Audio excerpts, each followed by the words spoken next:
제 이름은 최 여사입니다. 저를 아는 사람들은 제가 교외의 한적한 주택에 살면서 아침마다 맑은 공기를 마시며 꽃밭을 가꾸고 오후에는 꽃꽂이 수업을 듣는 평범한 70대의 노인이라고 생각합니다. 제 흰 머리카락처럼 평온해 보이는 제 삶의 표면 아래 강남의 심장부, 테헤랄로의 차가운 빌딩 숲에서 벌어지는 치열한 자본의 역사는 숨겨져 있죠. 사람들은 제가 남편을 일찍 여의고 평생 혼자 외롭게 살았다고 짐작하지만 제 통장에는 그들의 상상을 초월하는 숫자들이 무심하게 적혀 있습니다. 저는 제 삶을 스스로 고립시켰지만 그것은 외로움이 아닌 지키고 싶은 것을 지키기 위한 은둔이었습니다. 그리고 제가 지키고 싶었던 가장 중요한 것은 제 아들의 아내, 즉 저의 며느리 수연이었습니다. 며느리는 30대 후반, 한 아이의 엄마이자 작은 프랜차이즈 카페의 사장이었어요. 그녀는 언제나 땀 흘려 일했고 새벽 일찍 매장에 나가 원두를 볶고 테이블을 닦았죠. 작은 카페였지만 며느리는 그곳에서 자신의 꿈과 아이의 미래를 키우려 했습니다. 하지만 프랜차이즈 본사라는 거대한 먹이사슬은 그런 며느리의 작은 꿈을 가차없이 짓밟고 있었습니다. 겉으로만 화려한 간판 뒤에는 매달 불어나가는 수수료와 본사 지정 식자재 강매라는 족쇄가 채워져 있었죠. 며느리는 매일 밤 잠 못 이루며 계산기를 두드렸습니다. 자신이 쏟아부은 노동과 노력에 비해 남는 것이 거의 없다는 잔인한 현실 앞에서 며느리의 얼굴에는 하루가 다르게 그늘이 짙어졌습니다. 제가 며느리를 만날 때마다 그녀의 눈빛에서 느껴지는 불안함과 피로함은 저희 평온했던 삶에 서서히 균열을 내기 시작했습니다. 며느리는 저에게 시어머니로서 걱정을 끼치고 싶지 않았는지 제 앞에서 애써 밝게 웃었지만 그 미소 뒤에 숨겨진 고통은 제게 너무나 명확하게 보였어요. 그 고통은 단순히 돈을 못 버는 고통이 아니었습니다. 자신의 노력과 성실함이 거대한 자본의 힘 앞에 아무것도 아니라는 절망감, 그리고 가족을 지키지 못할 것 같다는 공포였죠. 저는 며느리의 작은 어깨가 무너지는 것을 더 이상 보고만 있을 수 없었습니다. 저는 그저 다정한 시어머니가 아니라 제 가족을 지키기 위해서라면 언제든 전쟁터로 나설 준비가 되어 있는 사람이니까요. 아직은 숨겨져 있지만 저의 진정한 정체가 드러날 순간이 다가오고 있음을 저는 알고 있었습니다. 며느리가 힘들어하는 가장 큰 이유는 프랜차이즈 본사의 끝없는 요구 때문이었습니다. 그들은 매번 브랜드 가치 제고나 고객 만족도 상승 같은 듣기 좋은 명분을 내세웠죠. 하지만 실상은 모두 며느리의 주머니를 털어가는 잔인한 수단에 불과했습니다. 어느 날 며느리는 잔뜩 불안한 얼굴로 제게 전화를 걸었습니다. 어머니, 이번 달에 본사에서 인테리어 재시공을 명령했어요. 며느리는 목소리를 애써 가라앉히려고 했지만 떨림은 숨길 수 없었습니다. 재시공이요? 연지 얼마나 됐다고요? 제가 물었습니다. 그게요. 매뉴얼이 바뀌었다면서 지정된 수입 타일을 쓰지 않으면 계약 위반이라고 하네요. 견적을 받아보니 기존 매장 보증금만큼이나 들어가요. 저는 전화를 끊고 잠시 뜰을 바라봤습니다. 가을 햇살 아래 화사하게 피어있는 꽃들이 며느리의 현실과는 너무나 동떨어져 보였습니다. 며느리가 그 거액을 감당하기 위해서는 대출을 받거나 혹은 매장을 포기해야 할지도 모르는 상황이었습니다. 하지만 문제는 돈만이 아니었습니다. 그들은 계약서의 맹점을 이용해 며느리에게 심리적인 압박을 가하고 있었죠. 그 압박은 너는 우리의 지시에 따를 수밖에 없는 의리라는 무언의 메시지였습니다. 며느리는 울면서 자신의 처지를 이야기했습니다. 얼마 전에는 본사에서 지정한 식자재 업체가 생겼는데 그곳에서 납품하는 원두와 부재료들이 시중가보다 30%나 비쌌다고 합니다. 품질은 오히려 기존의 며느리가 직접 발품 팔아 쓰던 재료보다 못했고요. 이게 말이 돼요? 품질은 떨어지는데 가격은 훨씬 비싸요.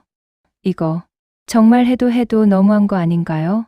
며느리의 울음 섞인 목소리가 제 귀에 박혔습니다.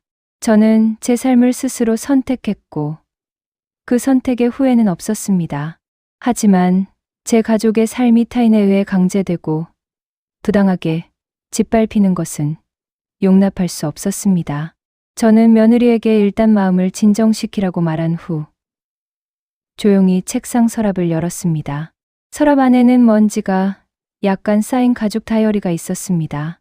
그 안에는 저의 지난 세월, 즉 강남 상업지구의 거대한 지도를 움직였던 시간들이 빼곡히 기록되어 있었죠.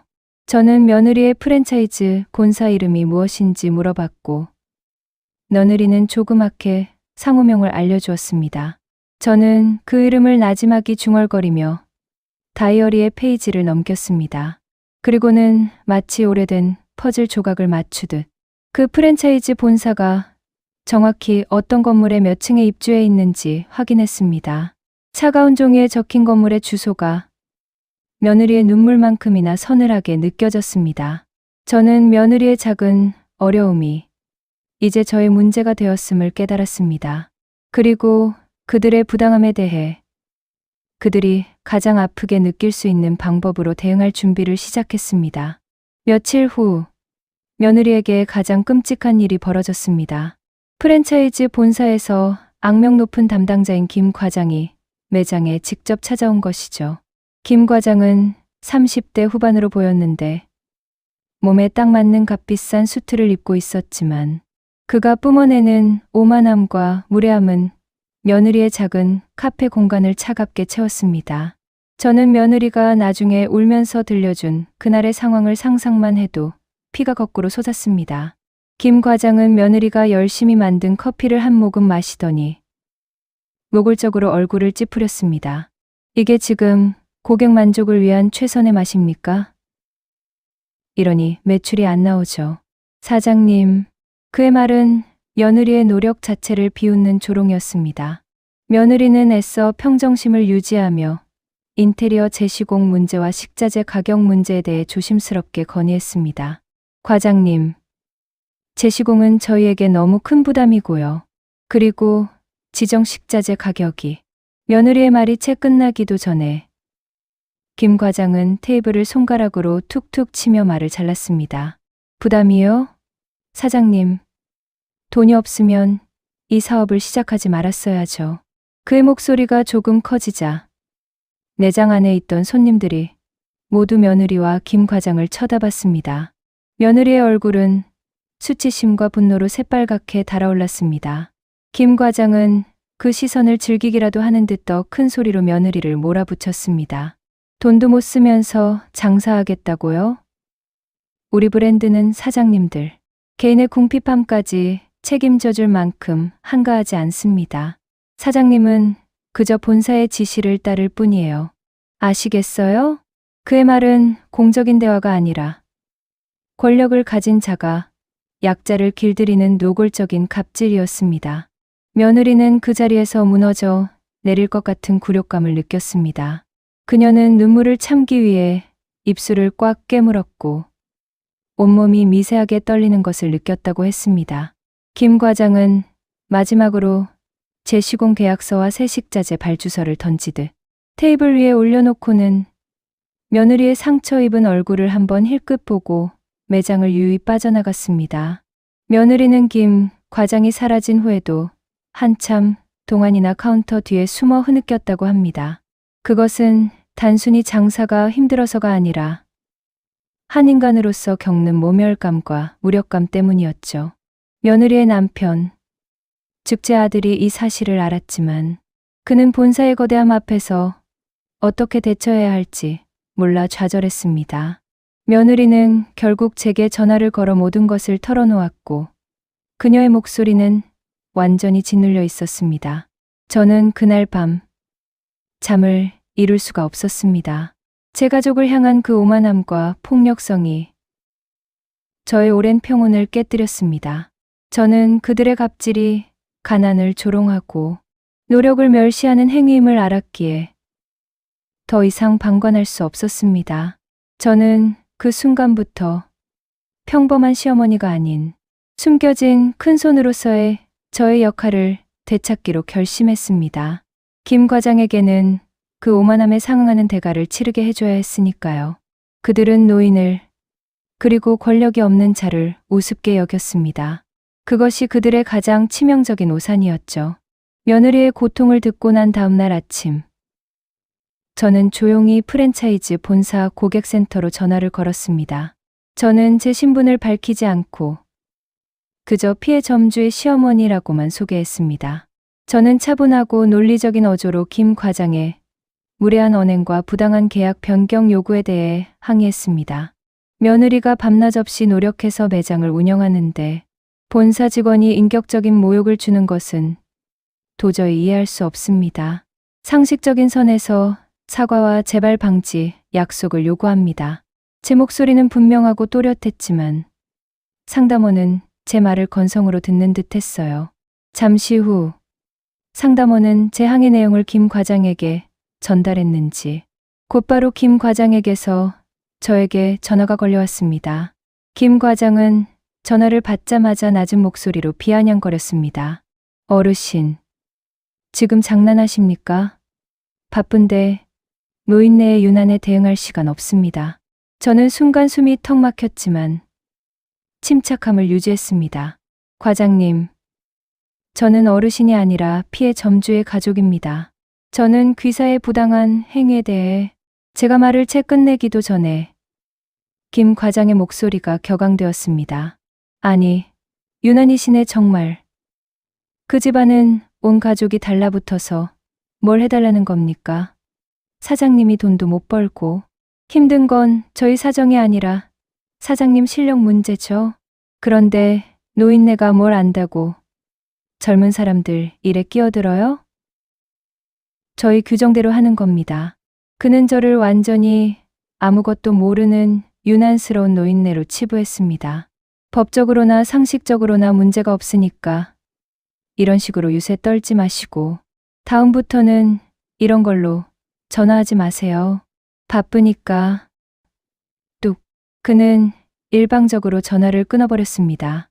수화기 너머로 들리는 단절음은 저에게 가해진 명백한 무시이자 모욕이었습니다. 저는 잠시 동안 멍하니 수화기를 들고 서 있었습니다. 70여 년의 삶 동안 저는 많은 사람을 만났고 수많은 고난을 겪었지만 이토록 무례하고 오만한 조롱은 처음이었습니다. 하지만 아이러니하게도 저는 그 순간 분노 대신 차분한 미소를 지었습니다. 분노는 상대를 미워하는 감정의 소모이지만 그 미소는 결심의 상징이었습니다. 그래, 이제 좀 제대로 상대해 드려야겠네. 저는 나지막이 중얼거렸습니다.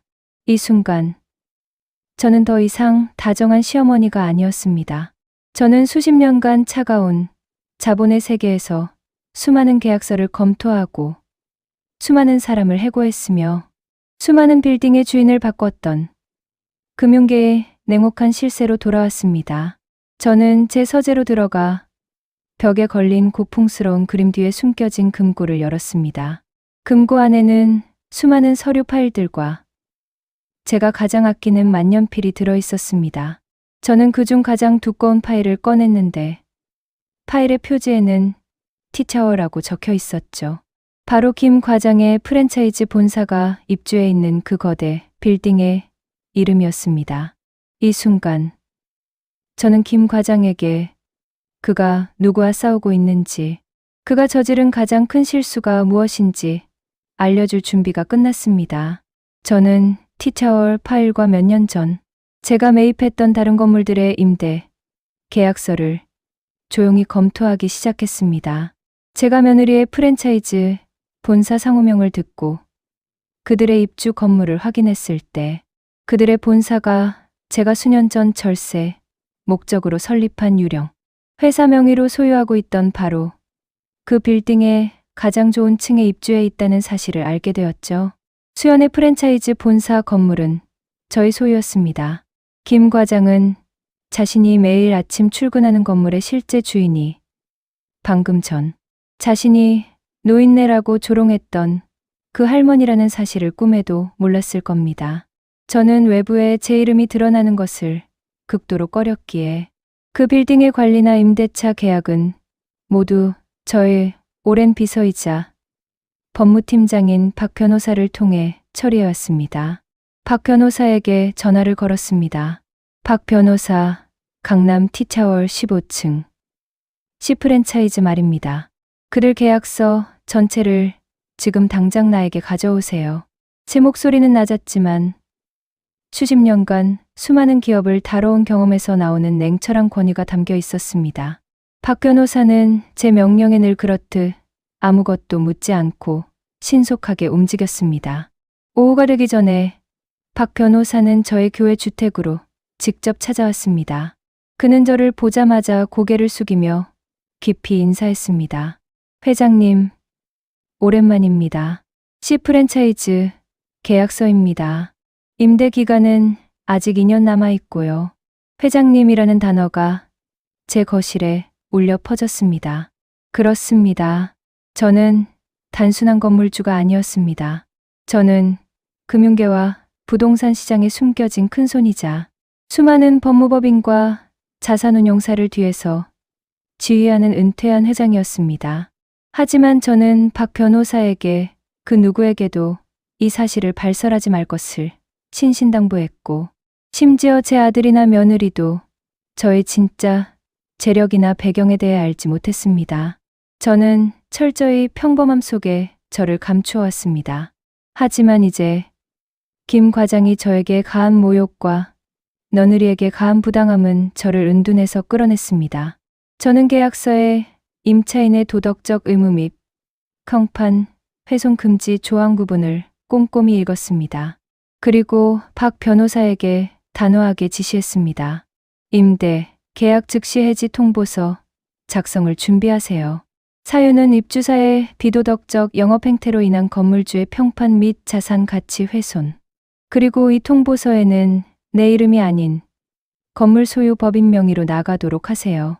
하지만 실소유주 최 여사의 강력한 의지가 담겨 있음을 은밀하게 흘리세요.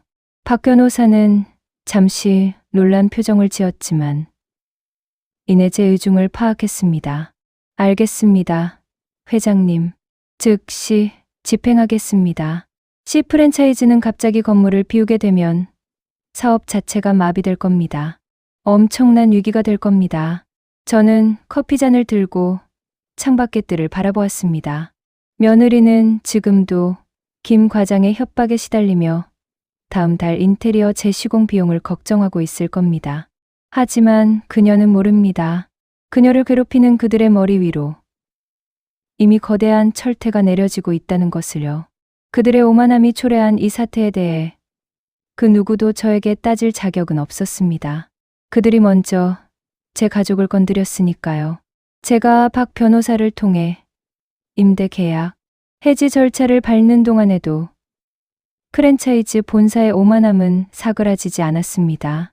며느리는 여전히 김 과장에게서 오는 협박성 문자와 전화를 받으며 고통받고 있었습니다.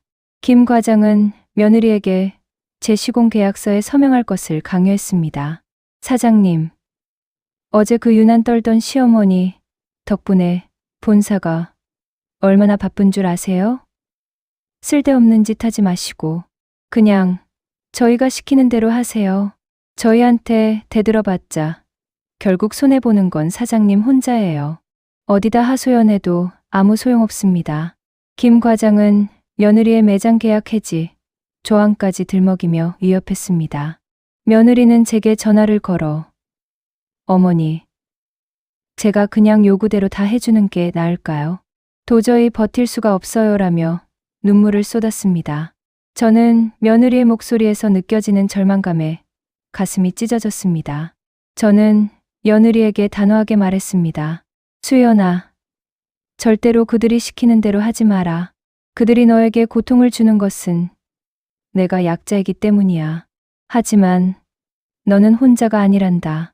내가 너와 함께 있으니 그들의 어떤 요구에도 응하지 말고 버텨라.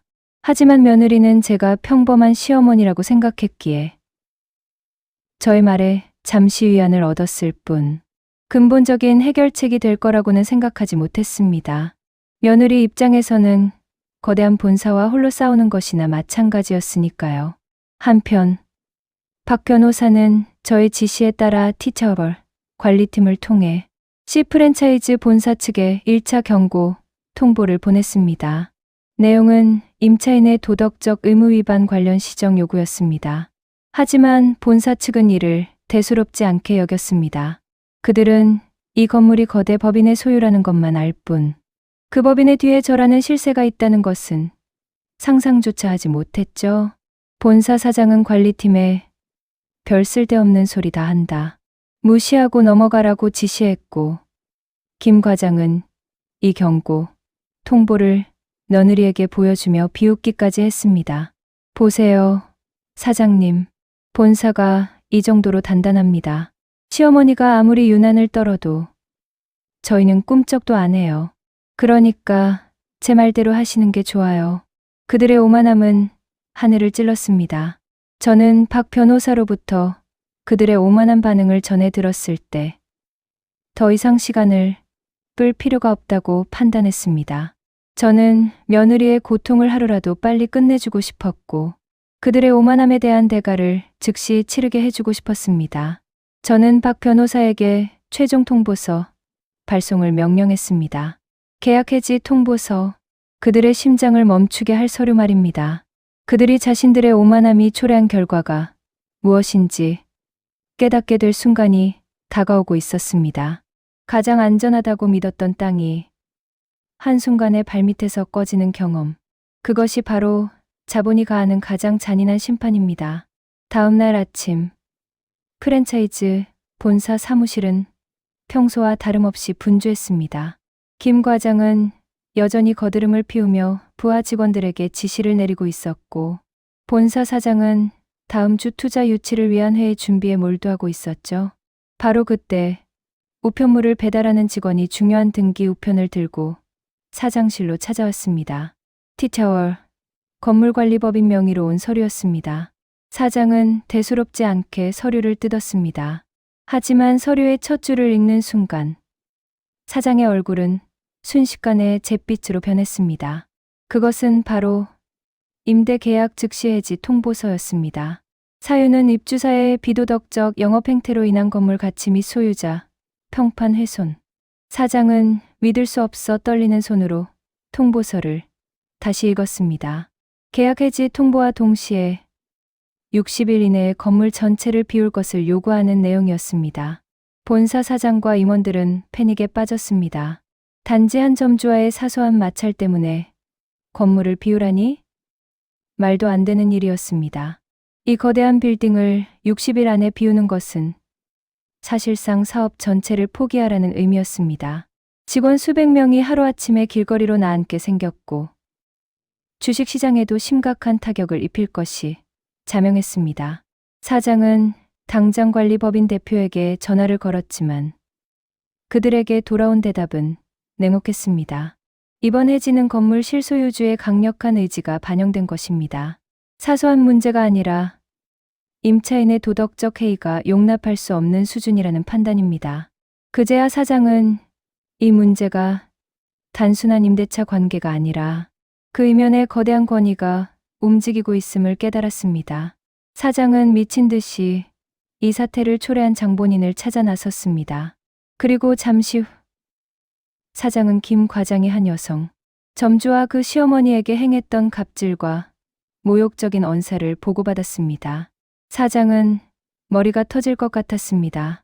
자신들이 모욕했던 그 시어머니가 이 건물의 실제 주인이자 금융계의 전설적인 인물일 수도 있다는 섬뜩한 추론에 도달했기 때문이죠. 사장은 즉시 김 과장과 함께 저희 교회 주택으로 찾아왔습니다. 그들은 거실에 앉아 조용히 꽃차를 마시는 저를 보고 경악했습니다. 사장은 저를 알아보자마자 무릎을 꿇었습니다. 그의 이마에는 식은땀이 흘렀고 목소리는 공포에 질려 떨렸습니다. 회장님, 죄송합니다. 정말 죄송합니다. 제가 미처 알지 못하고.